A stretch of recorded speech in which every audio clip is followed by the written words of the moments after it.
안녕하세요. 11월 22일 수요일 아침입니다. 말씀과 함께 새롭게 오는 소망의 아침을 시작하겠습니다. 엘리자베스 엘리엇은 연약한 우리가 주님 뜻을 이루는 길은 서로 헌신해 협력하고 옳은 일에 끝까지 함께하는 순종이다 라고 이야기합니다. 사무엘상 20장 1절로 11절까지 말씀을 본문으로 와요. 다윗과 요나단, 억울함을 말할 수 있는 진정한 친구라고 하는 주제로 함께 은혜를 나누기를 원합니다. 경건 생활에서 두려움은 무서운 적입니다. 사울에게 쫓기던 다윗은 나와 죽음의 사이는 한 걸음뿐이라며 자신의 깊은 두려움을 토로합니다. 두려움은 우리가 하나님을 주목하는데 실패했을 때 더 무섭고 크게 다가옵니다. 그러나 믿음은 폭풍 속에서도 주님을 바라봅니다. 신실한 그리스도인도 두려움에 흔들리고 무너질 수 있습니다. 그때 너는 두려워하지 말라. 너는 내 것이라 라는 말씀을 굳게 붙잡고 다시 일어서야 합니다. 오늘 본문에서 다윗은 요나단을 찾아가 사울이 자신을 죽이려 함을 말하고 요나단은 그렇지 않다고 합니다. 다윗은 자신이 초하루 식사에 불참할 테니 매년제를 위해 베들레헴으로 갖다 전하라고 하면서 사울의 반응을 살피라고 합니다. 사울이 그 말에 노하면 자신을 해하려고 결심한 줄 알겠다고 합니다. 요나단은 아버지의 의중을 확인해 주겠다고 말합니다. 라마 라옅에서 위기를 만났던 다윗은 하나님이 사울을 지체시키는 동안 다윗은 다시 한번 그를 피해 도주하며 요나단을 찾습니다. 우리들은 다윗이 사울의 영향력이 미치지 않는 곳으로 갈 것으로 예상합니다. 그러나 그는 다시 기부하러 가서 요나단을 만납니다. 호랑이 굴로 들어간 것이나 다를 바 없는 행동이었습니다. 자칫 요나단의 움직임이 사울의 정보원들에게 감지되고 그것은 곧바로 사울에게도 보고되어 매우 위험한 상황으로 치달을 수 있었기 때문입니다. 그러나 다윗은 요나단을 믿고 있었습니다. 그와 요나단은 언약을 맺은 사이였습니다. 더욱이 요나단은 다윗에게 자신의 신분과 지위를 상징하는 겉옷과 무기도 주었습니다. 이처럼 요나단은 다윗이 하나님께 왕으로 기름 부음 받은 사람임을 인정했습니다. 그러니 적어도 다윗은 요나단을 의심하지 않았습니다. 하지만 이 본문에서 다윗은 자신이 얼마나 위험한 처지에 놓여 있는지를 역설하면서 요나단에게 자기 안전을 확보해달라고 요청합니다. 이는 사울이 얼마나 집요하게 자신을 체포하여 죽이려 하는지 벌써 4차례나 경험했기 때문이었습니다. 2번은 사울 앞에서 수금을 타다가 공격당했고 한 번은 자기 집으로 사울이 암살자를 보냈으며 또 한 번은 사무엘의 고향으로도 그리했습니다. 사울의 아들인 요나단은 부자지간의 도리보다 하나님의 선택을 더 중요하게 여겼기 때문에 다윗과 맺은 언약에 대한 자신의 도리를 거듭 강조했습니다. 이제 과연 둘 사이의 언약 관계가 사울의 집착에 어떤 작용을 할지 기대해 볼 만합니다. 살다 보면 혼자서는 극복할 수 없는 어려운 문제를 만날 수 있습니다. 누군가의 도움이 절실히 필요합니다. 오늘 본문에는 죽을 위기에 처한 다윗을 신실하게 도운 요나단이 나옵니다. 그는 다윗을 어떻게 도왔습니까? 1절로 3절은 다윗의 낙심과 절망입니다. 다윗은 사울을 피해 라마 라옅에서 도망하여 요나단에게 이릅니다. 다윗은 요나단에게 억울한 심정을 토로합니다. 아무런 잘못도 하지 않았는데 죽게 되었다며 자신의 절박한 상황을 하소연합니다. 내 죄악이 무엇이며 라는 다윗의 말에는 그동안 진실하게 살았던 그의 삶이 녹아 있습니다. 다윗은 진실하고 정직한 삶을 살았기 때문에 이렇게 결백함을 주장할 수 있었습니다. 그런 다윗의 삶은 요나단도 인정하고 있었습니다. 그리스도인은 자신이 처한 상황과 상관없이 진실한 삶을 증명해 보일 수 있어야 합니다. 진실한 삶은 위기의 순간에 도움의 통로가 됩니다. 절박한 심정을 토로하는 다윗에게 요나단은 결코 아니라며 그를 안심시킵니다. 아버지가 이제까지 큰 일이든 작은 일이든 자신에게 숨긴 적이 없는데 이 일이라고 해서 숨길 이유가 없다는 논리입니다. 그러나 다윗은 절박한 자신의 상황을 나와 죽음 사이는 한 걸음뿐이라고 말하면서 재차 도움을 촉구합니다. 다윗에게 죽음은 실제였습니다. 절박한 상황에 놓인 사람을 공감하기 위해서는 그 사람의 처지를 먼저 이해해야 합니다. 상황을 모르고 하는 말은 진정한 위로가 되기 어렵습니다. 4절로 8절은 요나단의 경청과 위로입니다. 요나단은 다윗이 원하는 것은 무엇이든지 돕겠다고 약속합니다. 다윗은 한 가지 계획을 요나단에게 말합니다. 그것은 초하룻 날에 예정된 왕의 만찬에 참석하지 않겠다고 말합니다. 다윗의 불참에 사울왕이 어떻게 반응하는지를 지켜보며 그의 의중을 파악하자는 제안입니다. 그리스도인은 절망의 때에도 이렇게 끝까지 노력해야 합니다. 다윗은 요나단에게 결백을 주장하며 긍휼 얻기를 구합니다.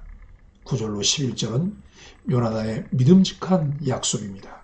다윗의 진심 어린 요청에 요나단은 만약 아버지가 다윗 해치기를 결심했다면 반드시 알려주겠다고 합니다.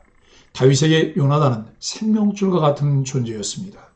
자신을 의지하는 다윗을 따뜻하게 위로하고 안심시키는 요나단의 모습이 아름답습니다. 나중에 다윗은 왕이 되고 나서 요나단의 자손을 선대합니다. 그리스도인은 서로 돕는 아름다운 공동체의 일원입니다. 서로 섬기고 도울 공동체가 있을 때 위기를 수월하게 극복할 수 있습니다. 다윗은 사울왕이 자신을 해치기로 마음먹었을 때 그 사실을 누가 알려주겠느냐고 묻습니다. 다윗의 이런 물음에 요나단은 그를 조용한 들로 데리고 나가 하나님 앞에서 굳게 약속합니다. 다윗은 절박한 마음에 구체적이면서도 철저한 계획을 원했습니다. 요나단은 이런 다윗의 마음을 잘 헤아리고 그에 합당하게 약속함으로 불안한 다윗을 안정시킵니다. 서로를 위하는 마음으로 대할 때 모두가 만족할 만한 결과가 나옵니다. 상대방의 마음을 먼저 헤아리는 것이 그리스도인의 아름다운 모습입니다. 요나단은 불안해하는 다윗을 진실한 말과 약속으로 안심시켰습니다. 다윗 스스로 헤어날 수 없는 상황에서 요나단의 도움은 큰 위로가 되었습니다. 그리스도인은 공동체 안에서 지체가 당하는 어려움에 공감해야 합니다. 그 어려움을 헤아리고 위로해야 합니다. 고난당한 지체를 위해 기도하고 도움을 주는 것은 그리스도인의 특권이자 의무입니다. 참 친구이신 예수님께서 우리를 위해 목숨까지 내어준 사랑을 생각하고 우리의 삶이 약자들의 친구가 되는 삶이 되어야 합니다. 사랑하는 소망의 가족 여러분, 호레이시오 스페포드라는 사람이 있습니다. 그는 세계적 전도자인 D.L. 무디와 절친한 친구로 교회에서 회계 집사와 주일학교 교사로 섬겼던 독실한 신앙인이었습니다. 또한 성공한 변호사였습니다. 1871년 시카고 대화재 때 스페포드는 전 재산을 잃었습니다. 당시 그의 나이 43세로 이 재난이 일어나기 직전에 급성 전염성 피부질환으로 첫째 아들을 잃는 불운도 겪었습니다. 엄청난 시련 앞에서 스페포드와 그의 가족은 절대적으로 휴식이 필요했고 아내와 네 딸들과 함께 유럽 여행을 계획했습니다. 1873년 11월 15일 프랑스 여객선이 뉴욕항을 출발했습니다. 하지만 출항 몇 분 전에 스페포드는 아주 급한 일이 생겨서 배에서 내리게 되었습니다. 아내와 딸들을 태운 배는 대서양 한가운데서 영국 철갑선과 정면으로 충돌하고 말았습니다. 스페포드의 딸들은 모두 배와 함께 잠기고 아내만 물 위로 떠올라 구조되었습니다. 스페포드는 이 소식을 듣고 눈앞이 까마득했습니다. 딸들을 잃고 절망에 빠졌을 아내가 걱정되어 부인을 만나러 배를 탔습니다. 한참을 가다가 선장이 말했습니다. 지금 이 배는 딸들이 잠긴 무리를 지나고 있습니다. 그때까지 해서 평정심을 유지하려 애쓰던 스페포드의 마음에 커다란 파도가 일어나기 시작했습니다. 아득한 곳에 잠들어 있을 딸들을 생각하니 너무나 괴로웠습니다. 그는 손실로 돌아와 밤이 새도록 하나님께 울부짖었습니다. 그런데 어찌 된 일일까요? 절망하며 탄원하던 스페포드의 마음 깊은 곳에서 형언할 수 없는 하나님에 대한 신뢰와 평안이 솟구쳐 오르든지 자기도 모르는 사이에 평생 한 번도 경험해보지 못한 평안을 입술로 고백하게 되었습니다. 그리고는 아침이 되자 스페포드는 주님이 주신 영감으로 시를 써내려갔습니다. 그 시가 바로 내 영혼 평안이며, 그렇게 해서 탄생한 곡이 바로 내 평생에 가는 길입니다. 우리 찬송가 413장인 내 평생에 가는 길 순탄하여 늘 찬잔한 강 같든지 큰 풍파로 무섭고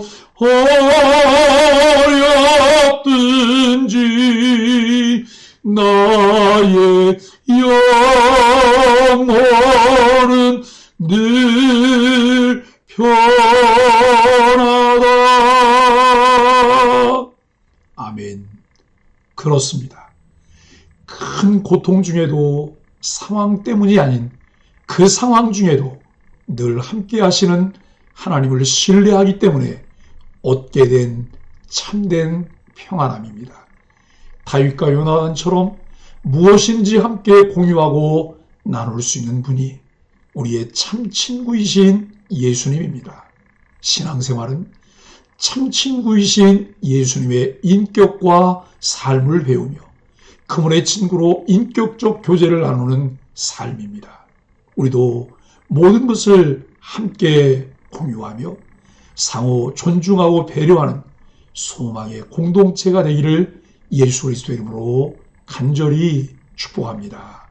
함께 기도하겠습니다. 하나님, 멈추지 않는 고난으로 죽을 것만 같이 느껴질 때도 오롯이 하나님 앞에 무릎 꿇어 호소하게 하여 주옵소서. 아무리 힘들어도 악으로 맞서지 않고 먼저 포기하며 주저앉지도 않게 하여 주옵소서. 또한 어려움 가운데 있는 지체에게 도움의 손길을 기꺼이 내밀게 하여 주옵소서. 예수님의 이름으로 간절히 기도합니다. 아멘.